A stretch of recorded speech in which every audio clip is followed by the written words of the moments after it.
أعوذ بالله من الشيطان الرجيم. بسم الله الرحمن الرحيم.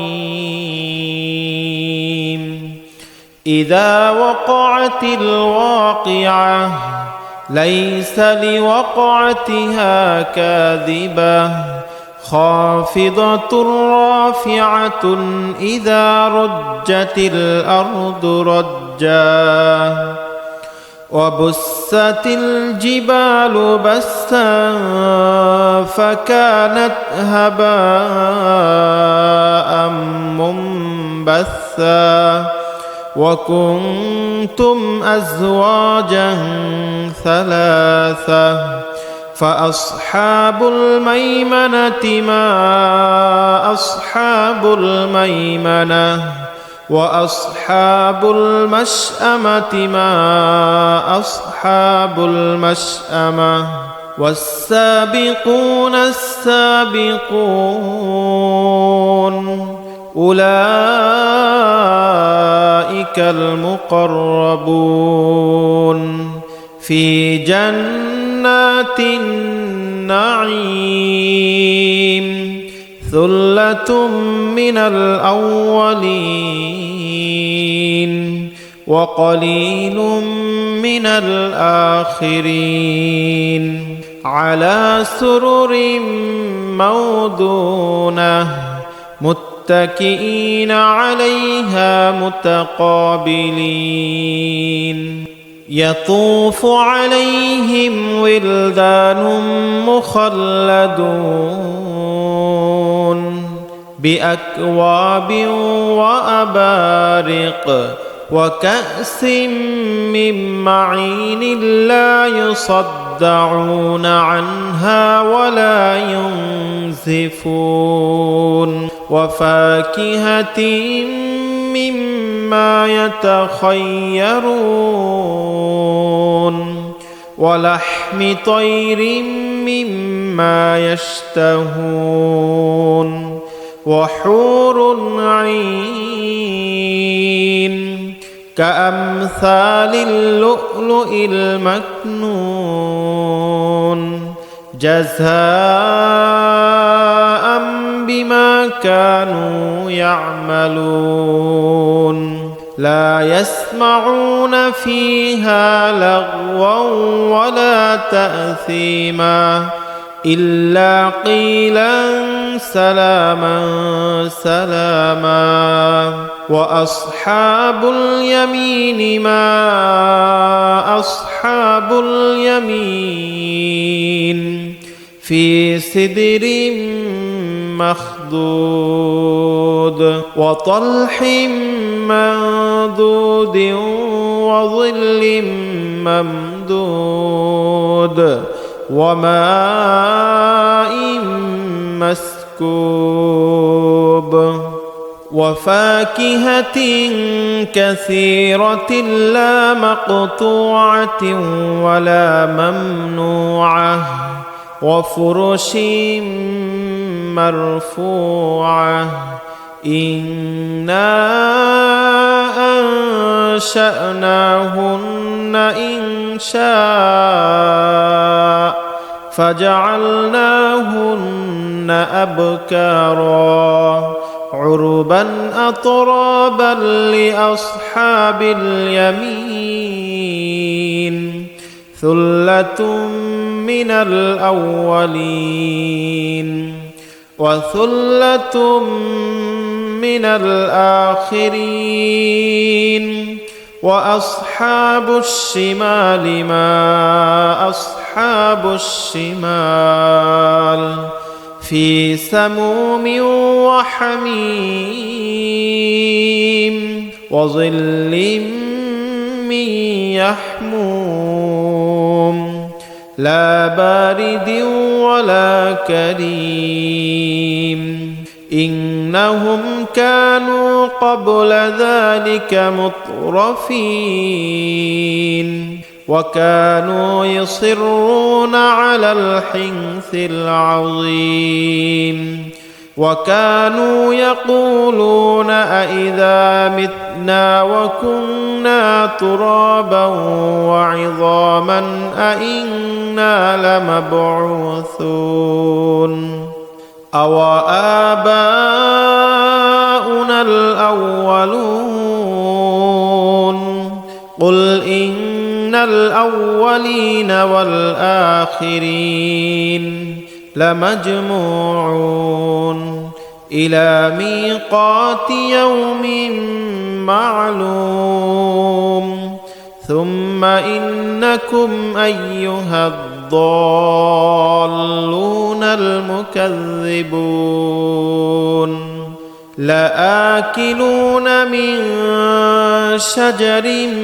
من زقوم فمالئون منها البطون فشاربون عليه من الحميم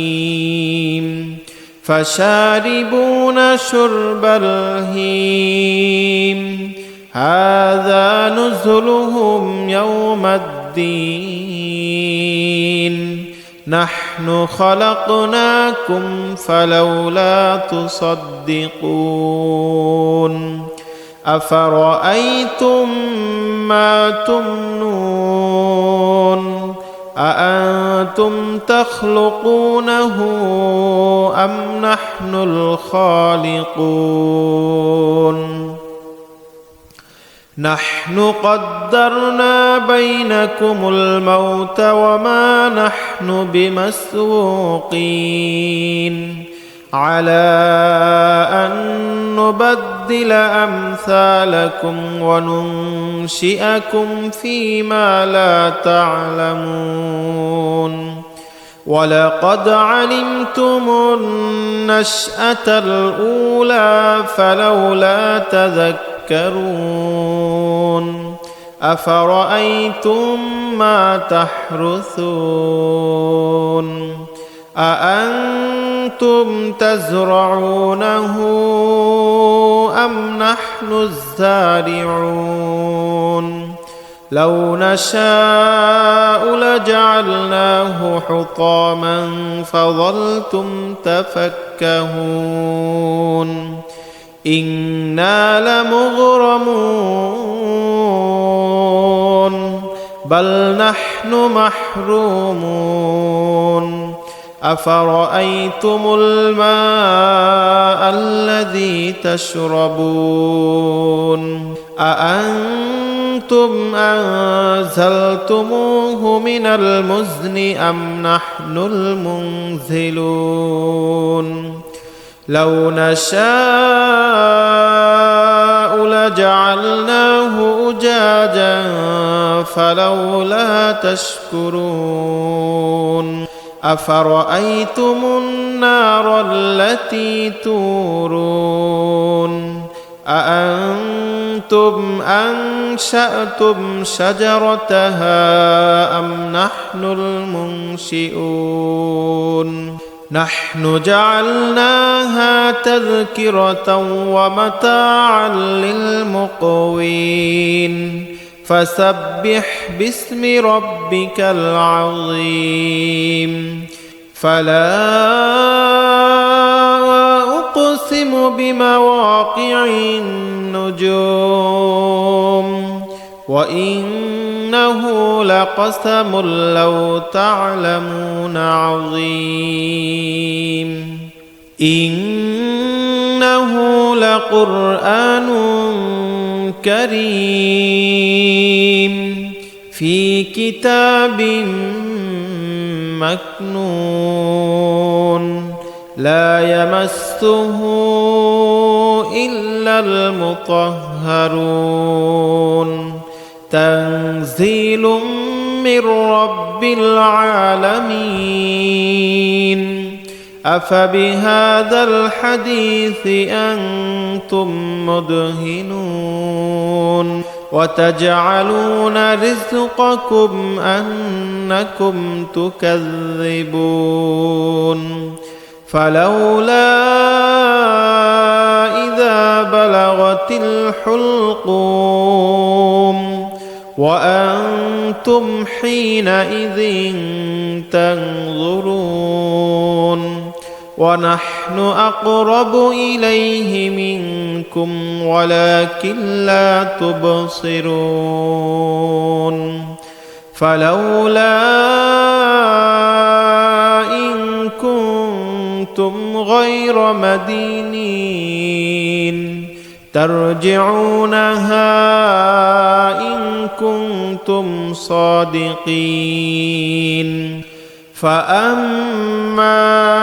إن كان من المقربين فروح وريحان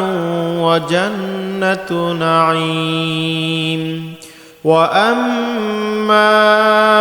إن كان من أصحاب اليمين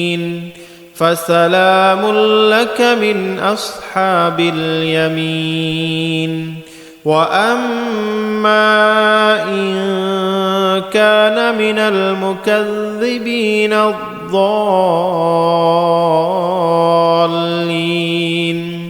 فنزل